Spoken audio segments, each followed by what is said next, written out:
My husband asked for a divorce the autumn I turned 69, and the first thing he said after 26 years was that he wanted the cabin. Not me, not an apology, not even a reason I could hold in my hands. The cabin on Lake Joseph. I'm taking the cottage, the truck, the RRSPs, and the house in Barrie, he said, the way you'd read items off a Canadian Tire receipt. My lawyer would later tell me to fight him on every nail. Instead, I sat at our kitchen table, picked up the pen, and signed where he pointed. He spent the next 3 weeks celebrating like a man who'd won the lottery. He had no idea he'd just handed me the rope to hang him with. Good evening, friends. It's me again. If you're settling in with a cup of tea tonight, pour one for me too, and tell me in the comments which corner of the country you're listening from. I always love seeing how far these stories travel. Last week somebody wrote in from Yellowknife, and it warmed my old heart right up. Stay with me to the end of this one. It matters how it ends. For most of my adult life, I thought I understood the man I married. Gordon and I met late, both of us in our 40s, both of us a little battered by what came before. I'd raised my son on my own to the 80s working 2 jobs, and Gordon had a divorce behind him that he never spoke of kindly. When we found each other, it felt like 2 people who'd finally stopped auditioning. We bought a tidy brick bungalow on a quiet street in Barrie, close enough to the bay that you could smell the lake on a south wind. He worked as a regional manager for a company that distributed industrial heating equipment, the kind of job that involved a lot of dinners and a lot of golf. I'd given up my own bookkeeping practice when we married, because he said it made more sense for one of us to keep the home steady, and I believed him. I was the one who kept the calendar, paid the hydro bill, filed the taxes, booked the dentist. I knew the rhythm of our money the way you know your own heartbeat. The first crack showed up on a Tuesday in late September, and it came in the form of a smell. Gordon came down for breakfast wearing cologne. 26 years, and the man had never once put on cologne to drive to a sales meeting in Vaughan. Lunch with a supplier, he mumbled into his coffee, not meeting my eyes. I told myself I was being foolish. After all that time, a wife who panics over aftershave is a wife with too much time on her hands. But the small things kept piling up like snow against a back door. Phone calls he took out in the garage with the door pulled down, a weekend conference in Muskoka that left him with a sunburn on only his left arm, the side that hangs out a car window. Receipts from restaurants in Toronto I'd never set foot in, crumpled in his trouser pockets when I did the laundry. When I asked, he'd exhale through his nose like I was a slow child. Client entertainment, Margaret Ann. It's complicated, you wouldn't follow it. But I followed more than he gave me credit for. I'd spent my whole working life reading other people's ledgers, and I knew what it looked like when the numbers stopped telling the truth. There were withdrawals that didn't match anything, cash advances, a line item to something called a consulting retainer that I'd never heard him mention in all our years. And then one evening, I came in from the garden and heard him on the phone in the den, his voice gone soft and young in a way I hadn't heard aimed at me in a decade. The white tulips, he was saying. She loves the white ones. My hands were still dirty from the dahlias. I stood in the hallway and felt something cold settle into my chest and stay there. I could have thrown the phone across the room. I could have screamed. Lord knows a part of me wanted to, but I've always been the one who waits. My mother used to say I had the patience of a woman darning socks in a power outage. While Gordon chased his promotions and his handicap, I'd been the one keeping the whole machine running, and I wasn't about to make a single move until I understood exactly what I was standing on. So I went quiet. I watched. I noticed how he angled his phone away from me, how he started paying for things in cash, how the joint account got a little thinner each month while he insisted business was slow. The breaking point came on a cold Thursday in October. I'd made his mother's tourtière, the one with the right ratio of pork to spice that took me years to get out of her before she passed. He pushed it around his plate like a sulky boy. Then he set down his fork. "Margaret Ann," he said, "we need to talk." My heart was going like a trip hammer, but I kept my voice as flat as a frozen pond. "About what, dear?" He couldn't look at me. 26 years, and the coward stared at the salt shaker. I want a divorce. I'd known. Somewhere underneath, I'd known for weeks. But hearing the word out loud still landed like a fist. I see, I said. And might I ask, what's changed? He had a little speech ready. I could tell because it came out too smooth, rehearsed in the bathroom mirror or murmured into somebody else's hair. We've drifted. I need to feel alive again. We want different things now. At 69 and 71, apparently we wanted different things. I almost laughed. I'd like to keep this civilized, he went on, and there it was, that patronizing tone I'd been swallowing for years. I've already spoken to a lawyer. I want to be fair. I'll take the house here, the cottage at Joe, the truck, the investments. You keep your car, your jewelry, your personal things. He ticked them off on his fingers like a grocery list. He'd already had the papers drawn up. He slid a manila envelope across the table as if he were passing me the butter. My lawyer says it's more than fair.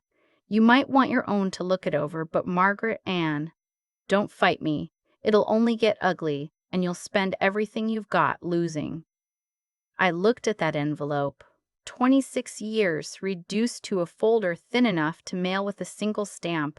I'll need a little time to think, I said. He shrugged like it cost him nothing. Take a week. I won't change my mind. That night, I didn't sleep. I sat at the kitchen table with the unopened envelope and took the measure of my life. Every Christmas I'd hosted. His knee surgery I'd nursed him through. His mother in the Aurelia home those last 2 years, where I drove every Sunday because he was swamped. The bookkeeping practice I'd folded so he could be the one with a career. And what did I have to show for it on paper? When I finally opened that envelope and read the dense, slippery language, the answer was plain. Almost nothing. The house was in his name. The cottage, bought before we married, his. The investments, his. I'd never once questioned it because we were married, because I trusted him, because asking felt like accusing. I'd been such a fool. The fear came in waves that night. 69 years old, no career to step back into. My CPP and the bit of OAS that wouldn't cover the rent on a one-bedroom in this market. I'd made myself dependent on a man who was now folding me up and putting me out with the recycling. But somewhere around 3 in the morning, sitting in the dark with cold tea, something in me straightened up. Gordon thought I was a helpless old woman who didn't understand money. He'd spent years patting my hand and dismissing my opinions at dinner parties. He had forgotten one thing entirely. I read ledgers for a living for 30 years. And a man who suddenly wants to leave taking everything, who's been quietly hollowing out the joint account and paying for things in cash, that's not a man in love. That's a man hiding something. I was going to find out what. The next morning, I called my daughter-in-law, Heather, my son's wife, and the closest thing I had to a confidant after my Ron died and remarried into a quieter life out west. Heather worked in the legal aid office in town. Heather, I said, I need a name, not a divorce lawyer. Not yet. I need a forensic accountant. Someone who can find money a person is trying very hard to hide. There was a long pause. Margaret Ann, what is going on? Gordon wants a divorce, I said, and I think he's been stealing from us long before he got the nerve to ask. She didn't gasp or fuss. Bless her, she got out a pen. By that afternoon, she'd given me a name, a man named Theo Okonkwo, who'd done work for a contractor she knew when a business partnership went sour. He's not cheap, Margaret Ann, but he's the best in the region. I paid for the first meeting out of the little personal account Gordon had always let me keep for groceries, and the hairdresser, the account he never thought to watch, because why would the housewife's pin money matter? Mr. Okonkwo's office was on the 3rd floor of a building in downtown Barrie, with a view of the bay and a kettle going in the corner. He was younger than I expected and had a calm, unhurried way of listening that made me feel, for the first time in weeks, like I was being taken seriously. Mrs. Barrie, Hollingsworth, he said, sliding a legal pad across the desk. Tell me everything. Don't decide for me what matters. So I did. The cologne, the white tulips, the cash, the consulting retainer, the account that kept thinning. When I mentioned that line item, he stopped writing and looked up. Do you have access to the statements? Anything with his signature? I do our taxes, I said. I have years of returns, and I can photograph what's in his den, though he keeps the good files in a locked drawer. His smile was small and sharp. Mrs. Mile was small and sharp.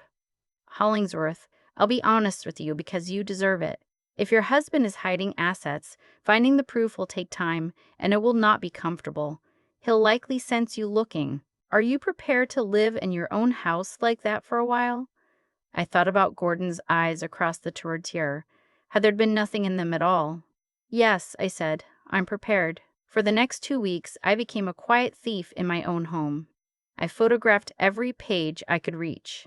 I set up an email account he didn't know about and sent everything to Mr. Okonkwo. I learned to keep the kettle on so the click of the camera was lost under the boil. I felt like a criminal creeping around the bungalow I'd repainted with my own 2 hands. But the only other choice was to roll over, and I was done rolling over. Gordon noticed I'd changed. How could he not? I stopped asking about his day. I was polite, distant, a woman playing the part of the defeated wife so well it frightened me a little. How easy it came. Have you thought about the papers? He asked one night, too casual by half.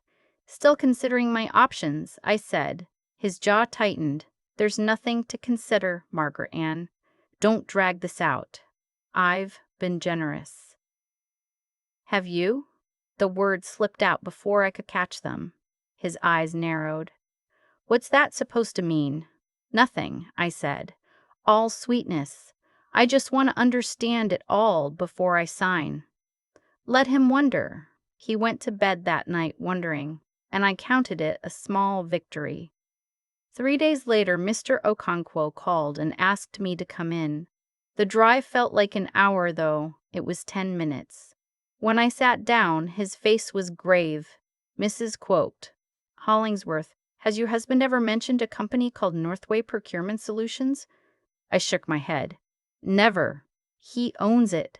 Numbered company, incorporated in Ontario 3 years ago with a single director listed under a variation of his middle name. For the last 2 years, Northway has been invoicing your husband's employer for vendor consulting, and the timing of those invoices lines up almost perfectly with contracts his employer awarded to certain suppliers. He laid the pages out like a hand of cards. Mrs. Hollingsworth, in plain language, this has the shape of kickbacks. He's been steering his company's business to suppliers who pay him on the side, through Northway. My mouth went dry. That's a crime. It is. And there's more. He's been moving money out of your joint holdings into Northway and into a TFSA and an account at a credit union you're not on. Over the past 18 months, by my count, just over $220,000. He paused. He's been building this divorce for a long time, Mrs. Hollingsworth, hiding marital property, making himself look poorer than he is. If you sign those papers, you'll be signing away your right to money that, under Ontario family law, is half yours regardless of whose name is on the title. I had to put my hand flat on his desk to steady the room. Whose name is on it doesn't matter. Not for property acquired during the marriage. Ontario equalizes net family property. The cottage is trickier because he owned it before, but everything that's grown since, and everything he's hidden, you have a claim to. The hiding is what changes this from a divorce into something else. He looked at me steadily. If we expose Northway, we're not just talking family court. We may be talking fraud, possibly criminal. Your husband could face very serious consequences. Are you prepared for that, Mrs. Hollingsworth? Once this starts, it's hard to stop. I thought of the white tulips. I thought of every Sunday driving to Aurelia. I thought of him sliding that envelope across the table like he was doing me a kindness. Yes, I said, I'm prepared. And Mr. Okonkwo, I want you to do 2 things. I want everything documented properly, and from now on, I'm going to keep a small recorder in my cardigan pocket. If he's going to threaten me in my own kitchen, I'd like a record of it. He almost smiled. That's good instinct. Just so you know, Ontario's one-party consent. You can record a conversation you're part of. Keep it legal, and you'll keep it useful. That evening, Gordon came home late, smelling of a perfume that wasn't anything I'd ever worn. He found me in the living room with the divorce papers on the coffee table. "Ready to sign at last?" he said, and he actually smiled. I looked up at the stranger in my husband's cardigan and smiled right back. "Actually, I have a few questions first," I said, "about Northway Procurement Solutions." The color went out of his face like water down a drain. "How did you—" He stopped himself. "That's just a small side venture, nothing to do with us, isn't it?" I kept my voice light, my hands folded in my lap, the little recorder warm against my ribs. "It seems an awful lot of our money has been taking a holiday over there." The mask came off then. For 1 second I saw raw fear, and then it curdled into something uglier. "You've been going through my things." His voice dropped low and hard. "You've been snooping." "Our things," I corrected gently. "We're still married, Gordon, and in this province, that means more than you seem to think." He took a step toward me, and I made myself sit still as stone. "You're making a mistake, Margaret Ann. A big one. Sign the papers. Take what I'm offering before it's gone." "Or what?" I asked. He didn't answer, but the look in his eyes told me everything. The war was on. The next morning, I filed for divorce on my own terms with a sharp Toronto lawyer named Deviga Ramaswamy, who handled high net worth files and didn't blink at a fight. The same day, Mr. Bredingen Okonkwo helped me file to freeze the joint accounts and lodge a formal complaint about Northway with his employer. When Gordon was served at his office, I was 3 floors above the bay signing documents that would change everything. He came home that night like a January storm, slamming the door so the window shook. "What in God's name have you done?" he roared, storming into the kitchen where I was calmly washing lettuce. "Making a salad," I said. "There's plenty if you'd like some. Don't you dare play games with me." His face was scarlet, a vein standing up on his temple. "You froze the accounts. You filed a complaint with my company. Do you have the faintest idea what you've done?" "I have every idea." I set the colander down and turned to face him. "I've protected what's legally mine. What's legally ours?"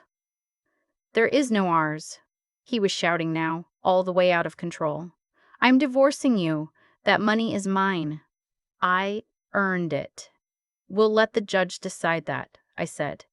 "Or perhaps the judge would like to hear about the $200,000 that wandered off to a numbered company with your middle name on it."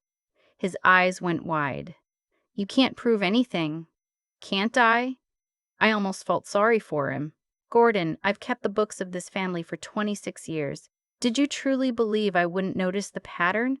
The transfers? The little company that does no consulting for anyone but you?"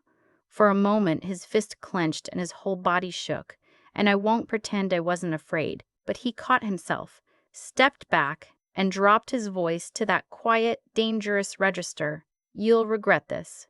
I have lawyers, good ones. They'll bury you in this for years, and you'll lose your shirt and lose anyway." "Maybe," I said. "Or maybe the court will be very interested to learn where all that marital money went, and maybe his employer's lawyers will be even more interested." I picked the colander back up. "Now please don't shout in my kitchen. I've asked you not to." He left for a hotel that night. I changed the locks the next morning and had my lawyer file for exclusive possession of the home, which in Ontario you can do regardless of the title, when there's been intimidation. I did not, I'll tell you plainly, ever let him back through that door to talk it out. I'd watched too many people make that mistake. Everything went through the lawyers and the recorder and the paper trail. I'd learned my lesson about doing things on a handshake. The woman's name was Camille Devereaux. I learned it from the discovery documents. She was a sales rep for one of the very suppliers Gordon had been steering contracts to. Younger than me by 30 years, the kind of polished that costs money, and as it turned out, not even his first. Mr. Medoc. Okonkwo's digging found a paper trail of gifts. A Cartier watch, a week in Mont Tremblant, the white tulips delivered weekly to a condo in Toronto that I'd been unknowingly hoping to pay for. The cruelest part wasn't the affair. I'd half made my peace with that the night of the tulips.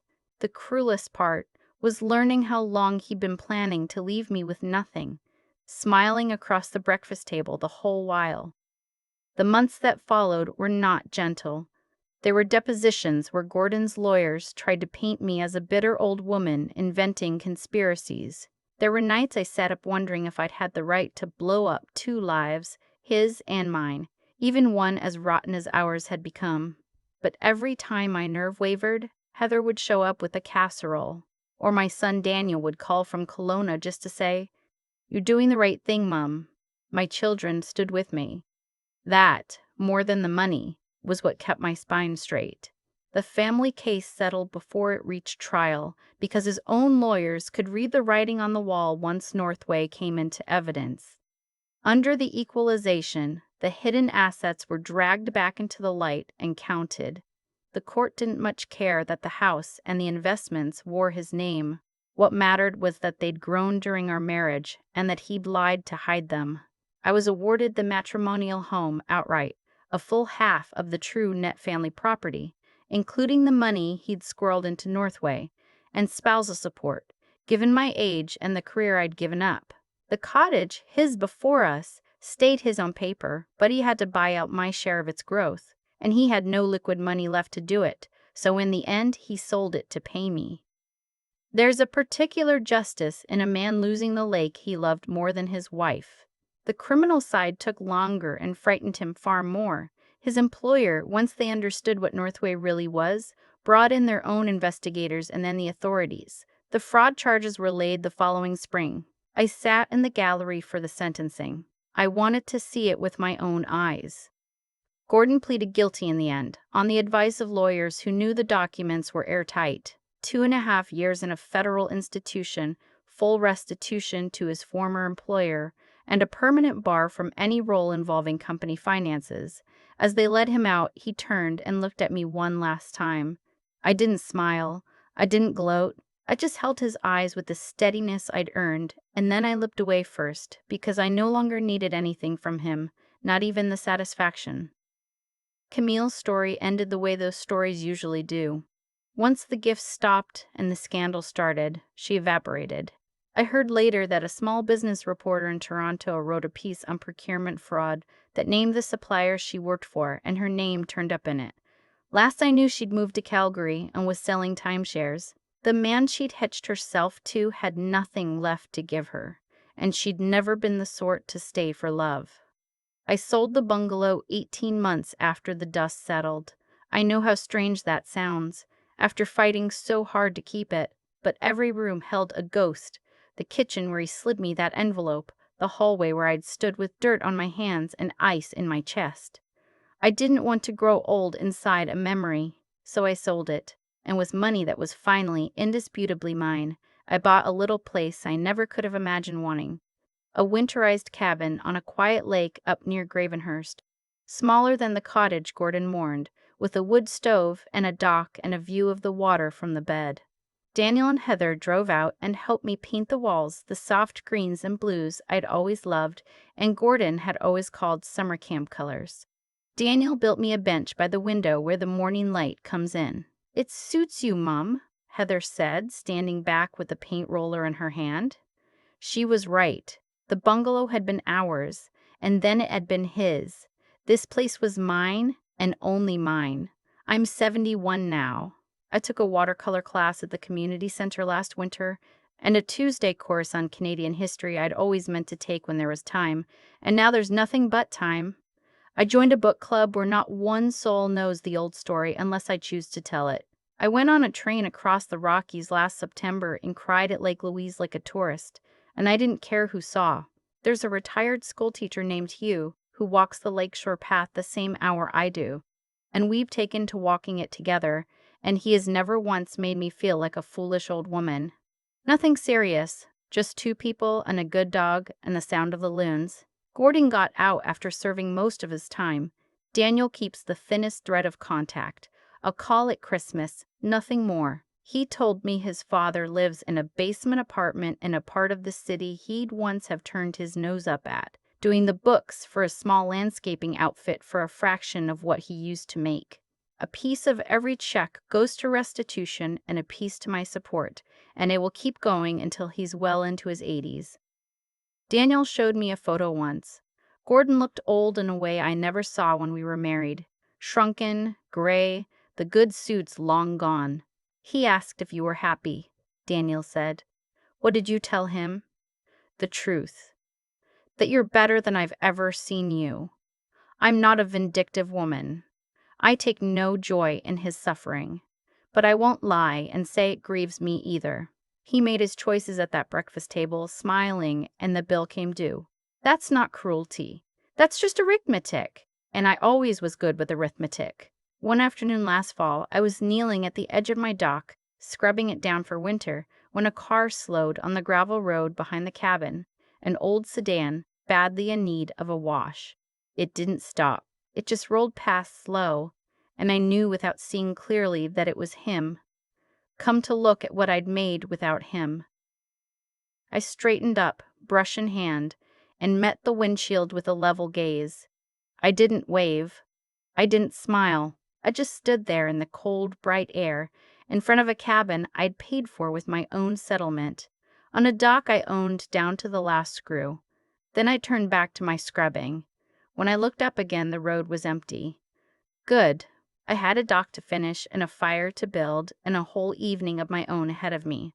So that's my story, friends. A woman who turned 69 being told she built nothing and who found out she built everything. She just never put her name on it. If there's one thing I'd hand to you across the kitchen table, it's this. Love your husband, love your wife, but know where the money lives. Put your name on the deed. Read the statements. Knowing isn't distrust. It's just keeping your own 2 feet under you so that no one can ever sweep you off them and call it generosity. What would you have done in my place? Would you have signed the way I did and bided your time? Or would you have fought from the first word? I'd dearly love to know. And if this story found you in a hard season of your own, share it on. You never know whose kitchen table it might land on, the night they need it most. Take good care of yourselves and mind where your money lives. The morning Gordon slid that envelope across the table, he thought he was handing me my ending. What he didn't understand, what he never understood in 26 years, is that the way you treat someone when you think they can't hurt you back is the truest measure of who you are. He treated me like furniture being moved out of a room he no longer wanted. And furniture, it turns out, remembers where the money is buried. I've had a lot of quiet mornings on this dock to turn it over, and I keep landing on the same plain truth. Nothing in this story fell out of the sky. Gordon didn't lose the cottage to bad luck. He lost it because he chose, breakfast after breakfast, to lie with a smile, and a man who builds his comfort on lies is building on ice. The thaw always comes. I didn't ruin him. He'd been ruining himself for 3 years before I ever photographed a single page. I just stopped being the thing he was using to hold the roof up. If there's anything I'd want my granddaughters to take from their grandmother, it isn't bitterness, and it certainly isn't revenge. It's 3 habits I had to learn far too late. The first is to keep your hands clean even when you're frightened. I recorded Gordon in our kitchen, but I did it inside the law. I told Mr. Okonkwo the whole truth. I never once lied to a judge. When the story came out, I had nothing to be ashamed of, and that is its own kind of armor. The second is to use your head before you use your heart. I wanted to screen the night of the white tulips. Instead, I waited, I watched, I went to Heather. I found a man who could read the ledgers I couldn't reach. Cleverness isn't cunning, it's refusing to let your hurt make your decisions for you. And the third is the hardest, to keep standing when every part of you wants to fold. There were nights in that bungalow I was running on cold tea and stubbornness alone, certain I'd blown up 2 lives for nothing. I got up anyway, not because I was brave, but because lying down meant letting him write my ending for me. I'm 71 now, and I painted my own walls the colors I like in a cabin no one can take. The dock is mine down to the last screw. Hugh and I walk the lakeshore most mornings, and I never tell him he's lucky to have me, the way Gordon used to tell me. We just walk. So if you're sitting at your own kitchen table tonight with a thin envelope in front of you, hear an old woman out. Don't let anyone convince you that because you didn't bring home the paycheck, you didn't build the house, you built it. Keep your name where it belongs. Keep your eyes open. Keep your spine straight.